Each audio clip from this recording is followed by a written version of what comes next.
हाँ, तो अब तक आपने देखा होगा कि आपकी लाइफ में काफ़ी सारे इस तरह के एग्ज़ाम्पल्स होंगे। अब इसके पीछे आप सोच रहे होंगे कि कौन-सी रीज़न्स हैं, क्या वजूहात हैं कि हम जो है मैनिपुलेट हो जाते हैं या हम चीज़ों को जो है वो उस तरह से अंडरस्टैंड नहीं कर सकते, हम अजीब तफकीर क्यों हैं? उसमें जो सबसे पहली चीज़ है वो है आपकी परसेप्शन, दूसरी चीज़ है आपका नॉलेज। अब जिस तरह से आप चीज़ों को परसीव करेंगे और अपना जो बैकअप पे आपके पास नॉलेज पड़ा हुआ है, उसकी बेस पे आप चीज़ों को आगे लेके चल रहे होंगे।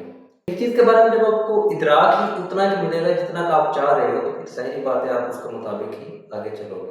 तो आपकी जो परसेप्शन है या आपका जो इदराक है, वो डिफाइन करता है कि आपने आगे आगे चीज़ों को किस तरह से देखना है या आपके लिए आगे चीज़ें किस तरह की होंगी। कुछ लोग होंगे उनके लिए छोटी-सी चीज़ होगी, मगर वो अपनी सोचों में इतना बढ़ा लेते हैं, अपने लिए इतना उसको खौफनाक कर लेते हैं कि वो उसके बारे में सोचना ही नहीं चाहते। इसकी क्या वजूहत हो सकती है? इसके पीछे उनकी कैटास्ट्रॉफ़िक जो सोच है, यानी उनकी जो एक तरह की परसेप्शन इस तरह की बनी हुई है कि वो चीज़ को बढ़ा-चढ़ा के पेश करते हैं। तो आइए हम देखते हैं कि हमारी परसेप्शन किस तरह से डाइवर्ट होती है और हमें चीज़ों को वहाँ से हटा के किस जगह पे रखना है और कैसे रखना है, जिससे हमारी परसेप्शन जो है वो ग्रूम हो सकती है या उसमें जो पॉज़िटिवली हम चेंजिंग ला सकते हैं। सबसे पहली चीज़ होती है डिसेप्शन, धोखा।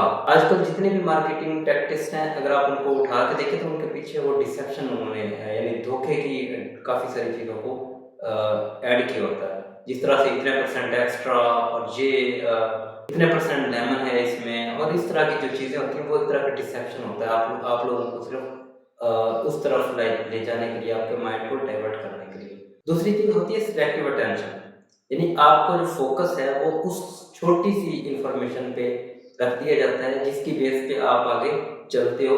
जो उसके पीछे वाली चीज़ होती है, जो दूसरी चीज़ें होती हैं, जो ह्यूज ऑफ नॉलेज यानी कि एक पूरा ज़ख़ीरा पड़ा होता है नॉलेज का, वो आप छोड़ देते हैं और वो सिलेक्टिव अटेंशन यानी जिस पे उसने फ़ोकस करवाया है, उसी को आप लेके आगे चल पड़ते हैं और उसका रिज़ल्ट ये होता है कि वो आगे आपके लिए वो नुकसानदेह होती है चीज़। डिस्ट्रैक्शन, डिस्ट्रैक्शन ये होती है कि आपने एक चीज़ आपको पसंद आ रही है, मगर वो आपको डिस्ट्रैक्ट करके दूसरी जगह पे लेके जाता है। अब ये चीज़ भी जो है मार्केटिंग में बहुत ज़्यादा यूज़ होती है। आपको सपोज़ करें एक कोई जूता पसंद आया है, तो वो कहेगा नहीं सर इसको छोड़िए आप ये देखें, इसकी क्वालिटी ये है, इसका ये वो क्या कर रहा है आपको डिस्ट्रैक्ट कर रहा है, जो आपका एक्चुअल में जो चीज़ है उससे हटा के दूसरी चीज़ पे आपको फ़ोकस करवा रहा है। कन्फर्मेशन बायस ये होती है, आपने अक्सर सुना होगा कि सर हमने तो इतने जो है वो जोड़े लाए थे, सेल हो गए बस ये 2 रह गए हैं। या जिस तरह चाय कहते हैं कि ये इतनी सर हम लेके आए थे ये सेल हो गई है, तो ये बहुत अच्छी चीज़ है, बहुत अच्छी क्वालिटी की है।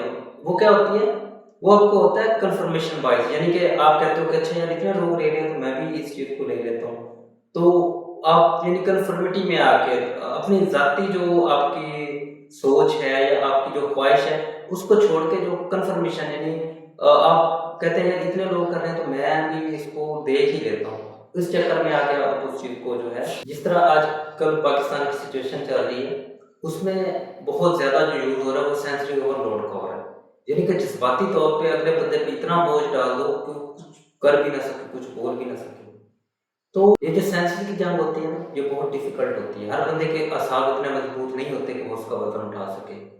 उसका क्या होता है जब आप पे इमोशंस का और सेंसरी के ऊपर ओवरलोड आपको कर दिया जाता है, आपकी जो सोचने समझने की सलाहियत है वो बाउंड हो जाती है और फिर उसको आगे जो है वो बंदा अपने तरीके से तो आजकल की अगर करंट सिचुएशन देखें तो इसमें जो सेंसरी ओवरलोड है वो बहुत ज़्यादा इस्तेमाल हो रही है।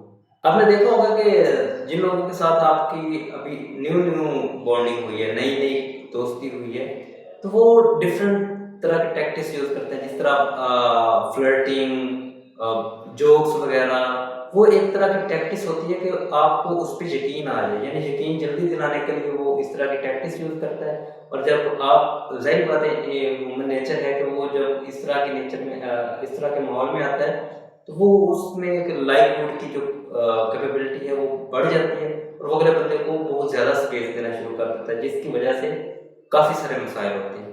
तो आपने अपनी एक चीज़ याद रखनी है कि आपने अपनी जो हेल्दी बाउंड्रीज़ हैं, उनको नहीं छोड़ना किसी भी सूरत में। जब आप उससे डिस्ट्रैक्ट होते हो, उससे हटते हो, तो फिर आपके लिए मसाइल पैदा